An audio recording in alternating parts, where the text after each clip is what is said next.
On the morning the flood finally receded, more than 30 farmers stood silently along the muddy fence line at Miller Bend Farm.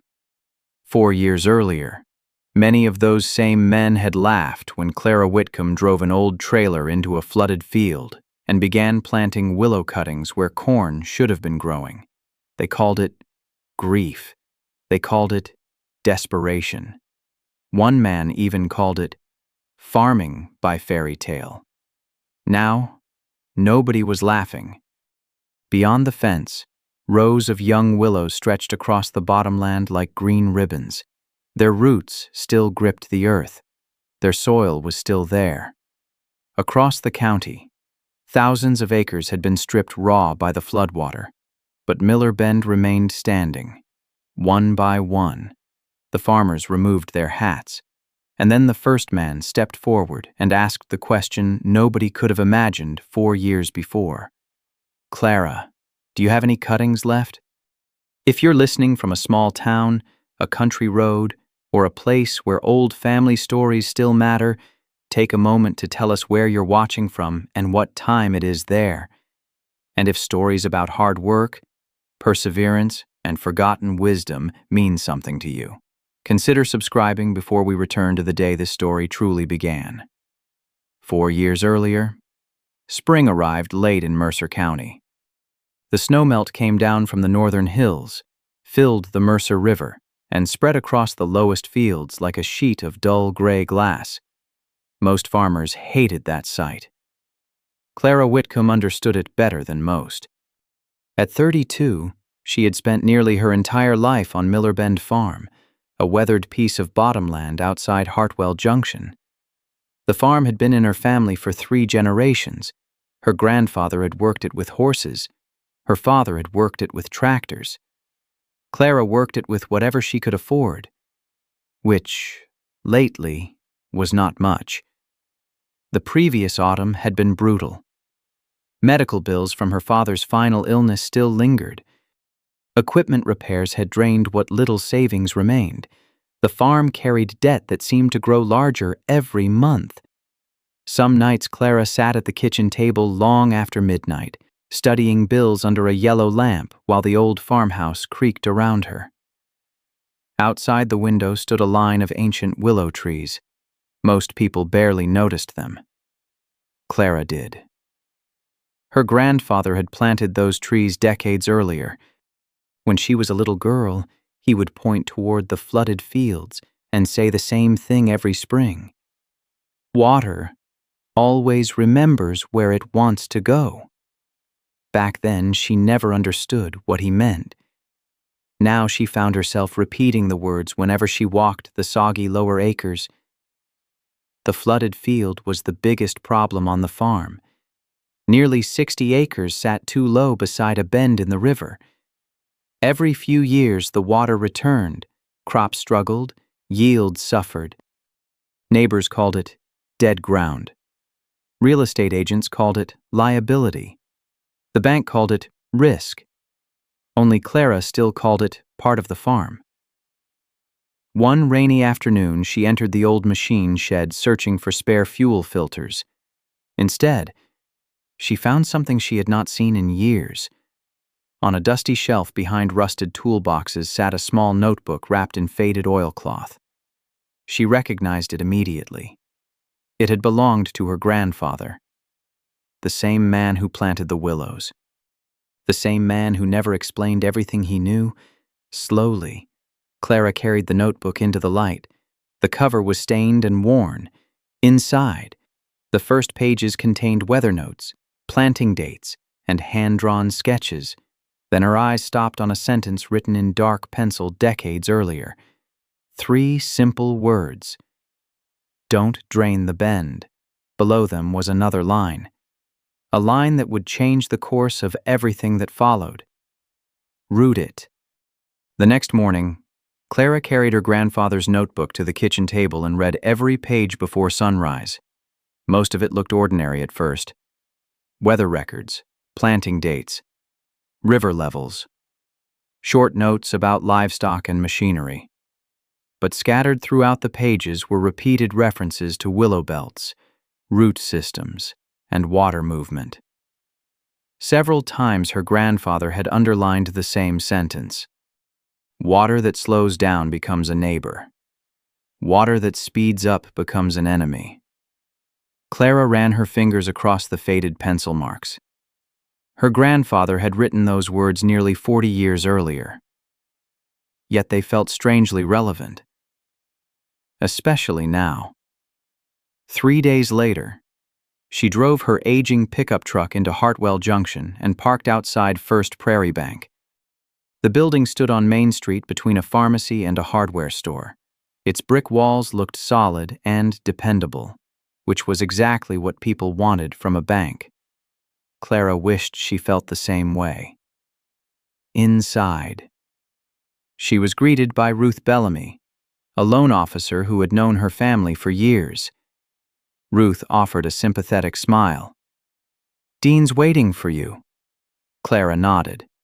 She already knew this meeting would not be pleasant. Dean Calloway sat behind a polished desk overlooking the courthouse square. He wasn't a cruel man. In fact, most people considered him fair. But fairness and kindness were not always the same thing. Dean studied a folder for several moments before looking up. "Miller Bend Farm is carrying more debt than it can reasonably support." The words landed heavily. Clara had expected them anyway. "We had hospital bills," she said quietly. "I know. My father didn't plan on getting sick." "I know that too." Dean folded his hands. "The problem is that the bank can't lend money based on memories." The room grew silent. He opened another document. "The 60-acre bottom field has produced losses for years. We have investors interested in purchasing portions of the property." Clara felt her stomach tighten. Selling land meant losing part of what her family had spent generations building. She shook her head. "No." Dean sighed. "Then tell me your plan." For the first time, Clara hesitated. She knew how ridiculous it sounded. Even saying it aloud felt dangerous. "I'm thinking about planting willows." Dean blinked. Willows. In the flooded field. For several seconds, neither of them spoke. Finally, Dean leaned back in his chair. "You're serious?" "Yes." "Instead of corn?" "Yes." Dean looked toward the window. Not because he was mocking her, because he genuinely could not understand what she was proposing. "You know there isn't a commercial market around here for that." "There could be." "Could be. Isn't a business plan." The meeting ended with neither side satisfied. Still, Dean gave her one small concession. 90 days. 90 days before the bank reviewed her situation again. It wasn't much, but it was something. Later that afternoon, Clara stopped at Calhoun Feed and Grain. Word traveled quickly in small towns. By the time she arrived, several farmers already knew about her idea. Hank Pritchard laughed so hard he nearly spilled his coffee. "Willows," he said. "What's next? You gonna start farming cattails?" Several men joined the laughter. Clara kept walking, but every word followed her. Outside, near the loading dock, she noticed a county survey truck parked beside the grain elevator. A man wearing an engineering vest was speaking with local officials. As she passed, she overheard enough to make her stop. "Your new drainage corridor. State funding approved. Straight through the river bend." The engineer pointed directly toward a map, toward Miller Bend Farm, toward her flooded field. That evening, a letter arrived in her mailbox. Mercer County Drainage Authority. Proposed survey access request. The route highlighted on the map cut directly through the land she was trying to save. And for the first time, Clara realized she wasn't only fighting debt anymore, she was running out of time. For nearly a week, Clara carried her grandfather's notebook everywhere she went. She read it at the kitchen table before dawn. She read it inside the pickup while waiting for fuel at Calhoun Feed and Grain. She even read it sitting on an overturned bucket in the machine shed while rain tapped against the tin roof. The more she studied it, the more convinced she became that her grandfather had been trying to leave something behind. Not money. Not land. Knowledge. One Saturday morning, she finally reached the pages devoted entirely to the river bend. Hand-drawn maps covered the paper. Arrows marked water flow. Small circles identified willow groves that no longer existed. And near the bottom of one page, her grandfather had written, "The roots hold what the river wants." Clara stared at the sentence for a long time. Outside, the flooded field shimmered beneath gray clouds. For years, she had looked at that ground and seen a problem. Now she wondered if she had been looking at it the wrong way. The following Monday, she borrowed a trailer, gathered pruning tools, and drove out to the oldest willow trees on the farm, their trunks twisted toward the sky like weathered hands. Many were older than she was. Some were older than her father had been. Carefully, she began cutting long, healthy shoots. Willow cuttings. Dozens of them. Then hundreds. By noon, the trailer was full. As she worked, a small voice called from the edge of the field, "Aunt Clara." She turned. 8-year-old Ellie Whitcomb stood near the fence carrying a pair of muddy boots. Ellie was her younger brother Luke's daughter. The child spent almost every free moment exploring the farm. "What are you doing?" Ellie asked, planting something. "Corn." "No." "Beans." "No." Ellie frowned. "Then what?" Clara smiled. "An experiment." The girl grinned immediately. That sounded far more interesting than corn. Later that afternoon, Luke arrived. Unlike Ellie, he was not smiling. He climbed out of his truck and looked at the trailer full of willow cuttings. Then he looked at the flooded field. Then back at Clara. "You weren't joking." "No." "You actually planned to do this?" "Yes." Luke removed his cap and rubbed his forehead. Their father had died only 8 months earlier. The grief was still fresh. So were the financial problems. "We owe money everywhere," Luke said quietly. "The bank." "I know." "The suppliers." "I know." "And your answer is trees." "They aren't trees yet." Luke stared at her. "Clara, I'm trying to help you." "I know that too." For several moments, neither spoke. Finally, Luke pointed toward the flooded ground. "You know what everyone in town thinks." She nodded. "That you've lost your mind." The words hurt more than she expected. Not because they came from Luke, because part of her feared they might be true. That night, she barely slept. Long after midnight, she sat on the farmhouse porch watching moonlight reflect across the standing water. The field looked enormous and empty. What if Dean was right? What if Hank was right? What if she was risking everything on a notebook written by a man who had been dead for 20 years? The next morning, she planted anyway. Row after row. Stake after stake. Hundreds of willow cuttings pushed into the wet soil. By sunset, her back ached and her hands bled. But the first section was finished, for the first time in months. She felt something that resembled hope. Then nature reminded her how little control she truly had. That night, a cold spring storm rolled across Mercer County. Wind hammered the valley. Rain fell in sheets. And when Clara stepped outside at first light, her heart sank.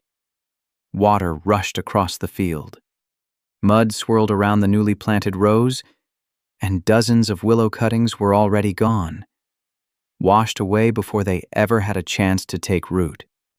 By mid-morning, Clara was standing ankle-deep in cold mud, collecting willow cuttings that had been scattered across the flooded field. Some had floated nearly 100 yards from where she planted them. Others had disappeared entirely. The storm had lasted less than 8 hours, yet it had undone weeks of work. For a while she simply stood there, staring across the waterlogged bottomland. The doubts returned immediately. Maybe Luke was right. Maybe Dean was right.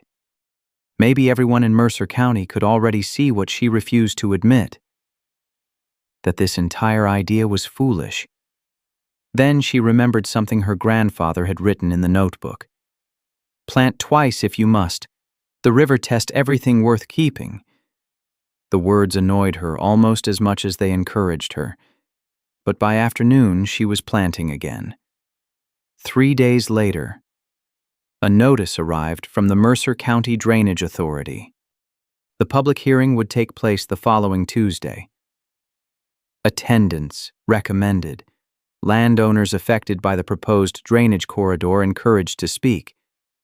Clara folded the paper and slipped it into her jacket pocket. She already knew she would be there. The meeting was held in the basement of the Hartwell Junction Community Center. More than 60 people showed up. Farmers, landowners, county officials, equipment contractors, bank representatives. Even people with no land involved came simply because small-town meetings often became entertainment. At the front of the room stood Mason Lyle, the engineer overseeing the drainage project. He looked to be in his early 40s, professional, organized, confident, the kind of man who trusted measurements more than stories. A projector displayed maps on the wall. Colored lines traced water flow through the county. According to the plan, a new drainage corridor would redirect floodwater away from thousands of acres of farmland. Many people nodded approvingly. The proposal looked impressive, modern, efficient, profitable. Then Mason pointed toward a section of the map. Miller Bend Farm. A straight red line crossed directly through Clara's flooded acreage.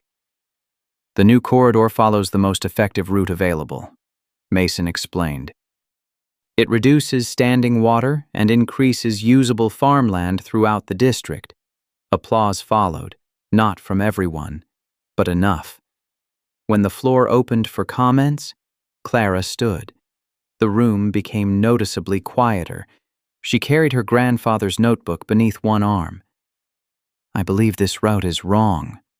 Several people exchanged glances. Mason remained polite.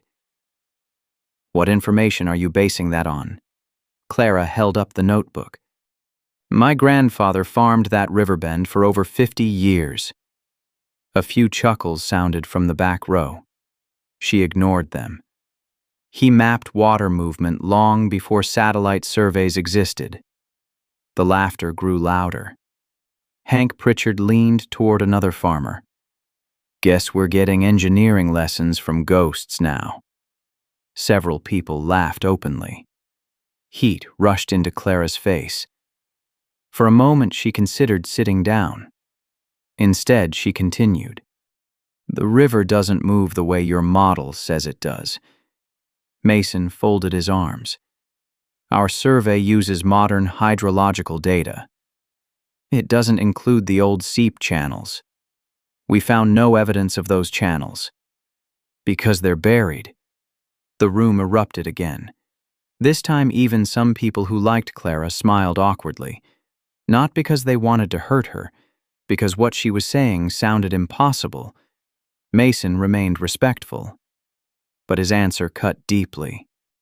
"Miss Whitcomb, local history has value. However, county planning requires verifiable evidence." The hearing continued. The vote followed. The project moved forward. Only one thing slowed it. Further surveying would be required before construction. As people filed out, Dean Calloway approached her quietly. His voice remained low, almost sympathetic. You should think carefully about fighting this. Clara stared at him. What does that mean? It means the bank reviews your loan again next quarter. And, Dean hesitated, if this project increases land value and you still refuse to cooperate, it won't help your situation. For several seconds, neither spoke. Then Dean walked away. Outside, rain clouds gathered above Mercer County once more. Clara sat alone in her truck long after everyone had left. The notebook rested on the passenger seat. The county thought she was wrong. The engineers thought she was wrong. The bank thought she was wrong. And for the first time since planting the willows, she began to wonder whether she could prove anything before they took the choice away from her. The weeks that followed were some of the hardest Clara Whitcomb had ever known. Spring gave way to early summer, but Miller Bend Farm showed little sign of improvement. The flooded field remained wet. The bank notices continued arriving, and despite all her effort, many of the willow cuttings failed to survive. Some developed roots, many did not. Each morning, Clara walked the rows, counting losses. Each evening she returned exhausted and uncertain. The numbers never seemed to work in her favor. One afternoon, Luke found her sitting on the tailgate of her truck, staring across the field. Neither spoke for several moments. Finally, Luke broke the silence. How many made it? Clara looked toward the surviving rows. Maybe half. Luke nodded slowly. Neither of them pretended that half was enough. The farm's finances were worsening. Fuel costs were climbing. Equipment repairs kept appearing. Every unexpected expense felt like another stone added to her shoulders. Then the irrigation pump failed. The repair estimate arrived 2 days later. Clara stared at the amount for nearly a minute. She simply didn't have the money. That realization led her to a decision she had been avoiding for months. A decision that felt like betrayal. 3 days later, a man from neighboring Clay County arrived with a trailer. The old red Farmall H sat in the machine shed waiting for him. It had once belonged to Clara's father. Years earlier, he had restored it piece by piece. Every winter he tinkered with it. Every summer he drove it in the Hartwell Junction Founders Day parade. The tractor wasn't worth much by modern standards, but it carried memories that money could never replace. Luke arrived while the buyer was inspecting it. For a moment, neither sibling spoke. Then Luke looked at the tractor. You sure about this? No. Then don't do it. Clara swallowed hard. We need the money. The truth hurt because it was true. An hour later, the Farmall rolled onto the trailer. The buyer secured the chains. Then he drove away. Clara watched until the tractor disappeared around a bend in the road. Only after it was gone did she allow herself to cry. Not for long. Just long enough to feel the loss. That evening she returned to the empty machine shed. The space where the Farmall had sat looked strangely hollow. Dust marked the floor. Sunlight filtered through cracks in the wall. For a while she simply stood there. Then she noticed something unusual. A small metal box lay beneath an old workbench. She had never seen it before. Curious. She pulled it free. Inside were several forgotten tools, a rusted wrench, and a sealed envelope. Her father's handwriting covered the front. For Clara. Her hands trembled. Slowly she opened it.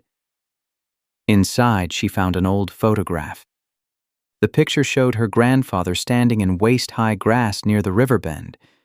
Behind him stretched rows of young willow trees, dozens of them, far more than Clara had ever known existed. Tucked behind the photograph was a faded receipt dated 1967. Purchase of willow stock. Miller Bend Farm. And on the back of the photograph, written in her grandfather's careful handwriting, were 7 words. Ask Amos Reed where the water runs. Clara read the sentence twice, then a third time. She had not heard that name in years. Most people assumed Amos Reed was dead. If he was still alive, he would be well into his 80s. Outside, thunder rumbled beyond the hills. The summer sky darkened. Clara looked again at the photograph, at the rows of willows, at the message left decades earlier. For the first time in weeks, something stronger than doubt stirred inside her. Hope. Because if Amos Reed knew something about the river bend that nobody else remembered, then perhaps her grandfather had not left her a dead end after all.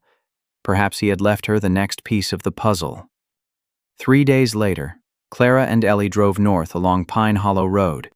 The road wound through rolling hills, old pastures, and stretches of woodland that seemed untouched by time, according to the few people who still remembered him. Amos Reed lived alone in a small farmhouse at the end of a gravel lane. If he was still alive, Clara wasn't entirely sure. The mailbox leaning beside the road offered the first clue. Reed. The faded letters were barely visible. Looks promising, Ellie said. Ellie. Clara smiled. Let's hope so. They followed the lane until a weathered white farmhouse appeared beyond a grove of sycamores. An elderly man sat on the porch repairing a fishing net. His hair was silver, his shoulders bent with age, but his eyes were sharp, very sharp. When Clara introduced herself, Amos Reed studied her for several moments. Then he nodded slowly. Whitcomb. It wasn't a question. You knew my grandfather. A faint smile crossed the old man's face. Knew him well. For the next 2 hours, they sat on the porch, drinking sweet tea while Amos spoke about a version of Mercer County most people had forgotten. Before the drainage projects, before satellite maps, before engineers arrived with computers, back when farmers learned the land by walking it. Amos remembered Miller Bend clearly. He remembered floods, droughts, river shifts, and the willow belts Clara's grandfather had planted. Most folks thought he was crazy too, Amos said. Ellie laughed. That sounds familiar, Amos chuckled. Then his expression grew serious. Thing is, your grandfather wasn't trying to stop water. Clara leaned forward. What was he doing? He was teaching it where to go. Those words lingered in the air. Amos disappeared inside the house and returned carrying a rolled map tied with twine. The paper looked ancient. Carefully, he spread it across the porch table. The map showed Miller Bend decades before modern drainage systems existed. Blue pencil lines crossed the bottomland, natural channels, seep paths, ancient water routes. One line curved directly through Clara's flooded field. She stared at it. The path looked remarkably similar to notes she had seen in her grandfather's notebook. This channel isn't on any county map. Not anymore, Amos said. Why? Because they buried it? Clara frowned. Amos pointed toward the map. Years ago, when they expanded drainage upstream, they filled part of the old swale. The old swale. Natural drainage path. Amos tapped the paper again. The water still follows it underground. Clara felt her pulse quicken. That explained so much. The flooding, the strange wet spots, the survival of the old willow line. Everything. The engineers don't know this. Amos smiled sadly. Most of them weren't born when it happened. Ellie pointed at a red mark on the map. What's that? Amos laughed softly. Stone marker. There was a marker. There were two. Clara immediately remembered something. Several weeks earlier, Ellie had found an unusual stone near the fence line. At the time, it seemed unimportant. Now it felt very important. Before they left, Amos rolled the map carefully and handed it to Clara. You'll need this. What if the county won't listen? Amos looked toward the distant hills, then back toward her. Maybe they won't. Then what? The old man smiled. Nature has a way of settling arguments eventually. The drive home felt different. For months, Clara had been working from instinct and family stories. Now she possessed evidence. Not enough to guarantee victory, but enough to continue fighting. As she turned onto Miller Bend Road, her optimism vanished. Orange survey stakes dotted the edge of her flooded field. Fresh tire tracks cut through the grass. County crews had already been there. And standing beside one of the stakes was a man holding a clipboard, Mason Lyle, the engineer. He was studying the exact section of land where Amos's forgotten swale crossed the property. Mason Lyle looked up as Clara's truck rolled to a stop. For a moment, neither spoke. The wind moved gently through the young willow rows, producing a soft rustling sound across the flooded field. Mason glanced toward the trees, then back at Clara. I figured you'd be upset. Clara stepped out of the truck. You're surveying the route. We haven't started construction. Not yet. Mason nodded. That much was true. The project still required final approval, but the survey stake standing across her property felt like a warning, or perhaps a countdown. Clara reached into the truck and removed the old map Amos Reed had given her. I found something. Mason looked at the rolled paper. What is it? A map of the original drainage system. He accepted it politely. His expression changed as he studied the faded markings. For several seconds he said nothing. Then he pointed toward one section. This isn't part of any county record I've seen, because it disappeared decades ago. Mason frowned. Or because it never existed. The words stung, not because they were cruel, because they sounded reasonable. That was what made Mason difficult to fight. He wasn't arrogant, he wasn't dishonest, he simply trusted evidence. And right now, his evidence carried more authority than hers. Later that week, Clara filed a formal challenge with Mercer County. The process required documents, statements, and supporting material. She submitted everything she had.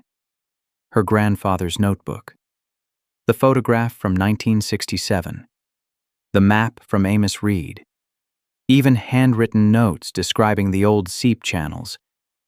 Whether anyone would take them seriously remained uncertain. The hearing date was set for 3 weeks later. 3 weeks before the drainage project received final authorization. 3 weeks before the bank's next review meeting. 3 weeks before everything could change. Or end. A few days after filing the challenge, Clara received an unexpected phone call, Ruth Bellamy from First Prairie Bank. Can you meet me after work? Ruth asked quietly. Is something wrong? A brief pause followed. Just come. That evening, Clara met Ruth in a small diner near the courthouse. The restaurant was nearly empty. Ruth slid a folder across the table. You didn't get this from me. Clara opened it. Inside were internal bank documents, loan assessments, property evaluations, foreclosure projections. Her stomach tightened. Miller Bend Farm appeared on multiple pages. Dean Calloway's signature appeared at the bottom. "They're preparing already," Ruth said. "Preparing what?" Ruth hesitated. "Foreclosure options." The word landed like a hammer. Clara stared at the papers. The bank had not officially acted, but they were planning for the possibility. Just in case. "They think I'm going to fail." Ruth looked away. "Most people do." The honesty hurt. Yet Clara appreciated it, because at least it was real. Outside the diner, darkness settled across Hartwell Junction. The courthouse clock struck 8. For several minutes, Clara remained inside her truck without starting the engine. The weight of everything pressed down on her. The debt, the field, the bank, the county, the laughter, the uncertainty. For the first time since finding her grandfather's notebook, she seriously considered giving up. Selling the land would end the fight. The debt would disappear. The pressure would stop. Life would become simpler. Wouldn't it? When she arrived home, Luke was sitting on the farmhouse porch. Neither sibling spoke immediately. Finally, Clara handed him the foreclosure documents. He read them silently, then folded them. "Maybe we should sell." The word struck harder than anything Dean had ever said, because they came from family, from someone she loved, someone who had worked beside her their entire life. Clara looked toward the flooded field. Moonlight reflected off standing water. The willow rows appeared as dark shadows against the silver landscape. Then she noticed something unexpected. Ellie was standing near the fence, watching the young trees. In her hands, she held a sketchbook. "What are you drawing?" Clara asked. Ellie smiled. "The farm." Clara walked closer. The child had carefully drawn the willow rows stretching across the bend. Above them, she had written 3 words. "The Willow Farm." Clara stared at the drawing, then at the field, then back at the drawing. For the first time, she wondered if the story unfolding at Miller Bend was becoming bigger than a single season, bigger than a loan, maybe even bigger than the flooded field itself. And somewhere beyond the western hills, storm clouds were beginning to gather again. By late autumn, the sky above Mercer County seemed permanently gray. Rain arrived every few days. The river stayed high, and conversations at every feed store, diner, and grain elevator revolved around one subject: water. Farmers who normally worried about drought were suddenly watching creeks climb their banks. Drainage ditches ran full. Low spots refused to dry. The county hearing concerning the drainage project was now less than 2 weeks away, yet nature appeared unwilling to wait. One cold morning, Clara stood beside the willow field with her hands buried in her coat pockets. The trees had changed dramatically. 4 years earlier, they had been little more than sticks pushed into mud. Now, many stood taller than a man. Their roots spread deep beneath the bottomland. Their branches swayed together whenever the wind crossed the river bend. Watching them always brought Clara a measure of comfort. But lately, comfort was becoming difficult to find. The weather forecasts were growing worse. Meteorologists predicted an unusually wet winter. Some reports warned of conditions similar to the floods of 1983. The same flood Hank Pritchard had mentioned months earlier. The same flood Amos Reed still remembered vividly. That afternoon, Clara drove to Amos's farmhouse once again. The old man sat beside a wood stove reading a newspaper. Without looking up, he said, "You came because of the weather." Clara laughed softly. "Is it that obvious?" Amos folded the paper. "The river talks long before it shouts." She had heard enough strange sayings lately to know Amos was usually right. The forecasts are bad. They are. You think it'll flood?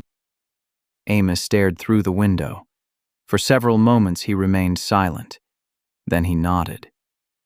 Worse than most people expect. The answer followed her home. A week later, the first heavy storm arrived. Rain hammered rooftops for nearly 2 days. The Mercer River climbed rapidly. Then another storm followed, and another. Soon every farmer in the county was paying attention. Fields became ponds. Drainage systems struggled to keep up. At Calhoun Feed and Grain, conversations grew more anxious with each passing day. Even Hank Pritchard no longer joked about the weather. One evening, Mason Lyle stopped by Miller Bend unexpectedly. Clara found him standing near the willow rows.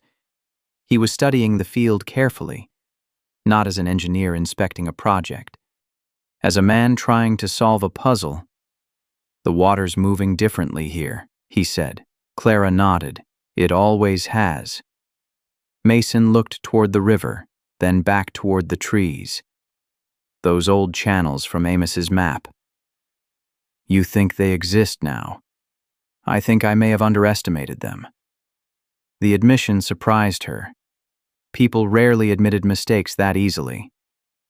Especially professionals. But Mason wasn't stubborn. He was simply trying to understand. Unfortunately, understanding alone would not stop what was coming. 3 nights later, emergency alerts began appearing across the county. The Mercer River was rising faster than predicted. Several roads closed. Low bridges disappeared beneath muddy water. Crews worked around the clock reinforcing vulnerable areas. At Miller Bend Farm, Clara and Luke spent hours moving equipment to higher ground. For the first time in months, her brother stood beside her without arguing. Neither had energy left for disagreements. Ellie helped where she could, carrying tools, moving supplies, keeping flashlights charged. By dawn the next day, rain was still falling. The river had spilled beyond its banks. Water spread across the bottomland in every direction. Clara stood among the willow rows as wind bent the branches overhead. The trees swayed, but held. The old willow line near the river held. The ground beneath them held. For now. Then her phone rang. It was Mason. His voice sounded different than usual. Urgent. Clara. What happened? There was a pause, long enough to make her stomach tighten. Then he answered. The north levee just failed. The words seemed to freeze the air. Miles upstream, a section of earthworks had collapsed. A massive surge of floodwater was now racing toward Mercer County, toward farms, toward roads, toward homes, toward Miller Bend. And this time, nobody knew whether anything could stop it. The flood reached Miller Bend shortly after sunrise. At first it appeared as a distant wall of brown water moving across the valley. Then it arrived, fast, relentless, terrifying. From the ridge above the farm, Clara watched entire sections of low ground disappear beneath the surge. Fence posts vanished. Hay bales floated away. Drainage ditches overflowed within minutes. The Mercer River no longer looked like a river. It looked like an inland sea. Emergency crews moved through the county warning residents to evacuate vulnerable areas. Sirens echoed through Hartwell Junction. Helicopters passed overhead. Everywhere Clara looked, water was advancing. Luke stood beside her. Neither spoke. There was nothing left to say. The flood would decide everything now. Below them, the willow field waited. For 4 years, Clara had defended those trees. For 4 years, people had mocked them. For 4 years, she had doubted herself more times than she could count. Now the Willows faced the test her grandfather seemed to have anticipated decades earlier. The first wave of floodwater struck the outer rows shortly before noon. Branches bent violently. Several young trees snapped. Others disappeared beneath the muddy current. Clara felt her heart sink. But then something unexpected happened. The flood began slowing. Not stopping. Slowing. The dense willow roots gripped the soil beneath the water.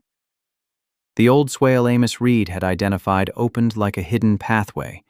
Instead of scattering randomly across the bottomland, much of the water followed the ancient route. Exactly as the notebook suggested, exactly as the map suggested, exactly as her grandfather had predicted.